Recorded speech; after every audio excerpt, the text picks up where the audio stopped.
YouTube का channel English to do help आपके लिए लाया है एक और वीडियो जिसमें हम सीखेंगे एक और फिक्स्ड फ्रेज। दोस्तों, हम अक्सर ऐसे जुमले बोलते रहते हैं जिनमें कुछ इस तरह के अल्फाज इस्तेमाल होते हैं, जैसे जब पैसे देने की बारी आती है तो, जब पढ़ने की बारी आती है तो, या जब खाना पकाने की बारी आती है तो, वगैरह वगैरह। आइए आज हम सीखते हैं कि ऐसे जुमलों को इंग्लिश में कैसे बोलते हैं। तो सबसे पहले ऐसे जुमलों का स्ट्रक्चर, इन्हीं अल्फाज की तर्जमानी के लिए इंग्लिश में एक फ्रेज बोला जाता है, व्हेन इट कम्स टू। हमारे इन जुमलों के स्ट्रक्चर का आगाज़ भी इसी फिक्स्ड फ्रेज से ही होता है।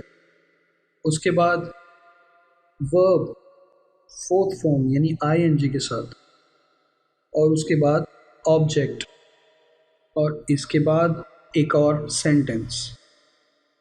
तो आइए जुमलों की मदद से समझते हैं।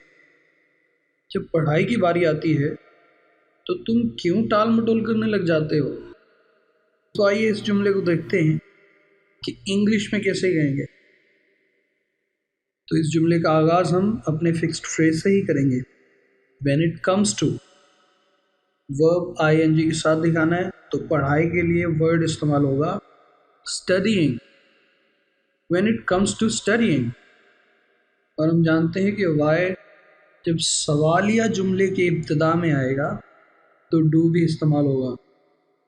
Why do you. आपको याद होगा कि ऐसे जुमले जिनमें करने लग जाते हो जैसे अल्फाज इस्तेमाल होते हैं, उनके लिए हमने एक स्पेशल वीडियो बना रखा है। अगर आपने नहीं देखा तो वो भी ज़रूर देखें। ऐसे अल्फाज के लिए इंग्लिश में वर्ड यूज़ होता है स्टार्ट, और टाल मटोल प्रोक्रेस्टिनेटिंग। तो हमारा जुमला बनेगा when it comes to studying, why do you start procrastinating. पढ़ते हैं अगले जुमले की तरफ। जब गरीबों को पैसे देने की बारी आती है तो वो एक कंजूस शख्स बन जाता है।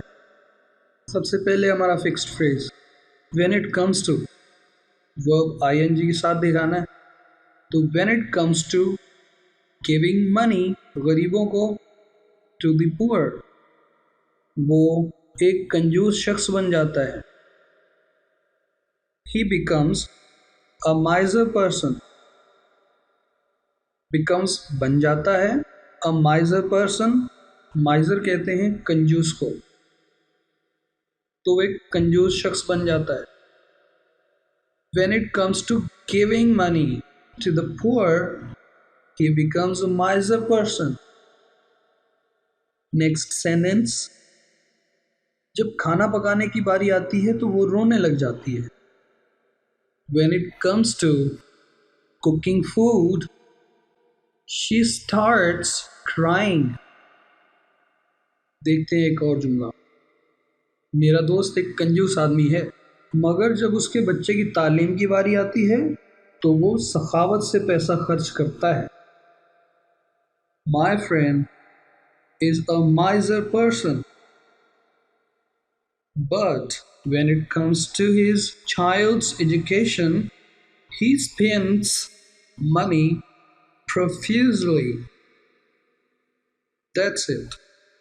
इसी तरह के फिक्स्ड फ्रेजेस को सीखने के लिए English to do help on YouTube को सब्सक्राइब करके हमारे साथ जुड़ जाइए। इस वीडियो को शेयर ज़रूर कीजिएगा, और अपने बाद इस वीडियो को देखने वालों को मज़ीद फ़ायदा देने के लिए नीचे कमेंट्स बॉक्स में इसी तरह का एक जुमला बना के ज़रूर लिखते जाइए। Take care guys.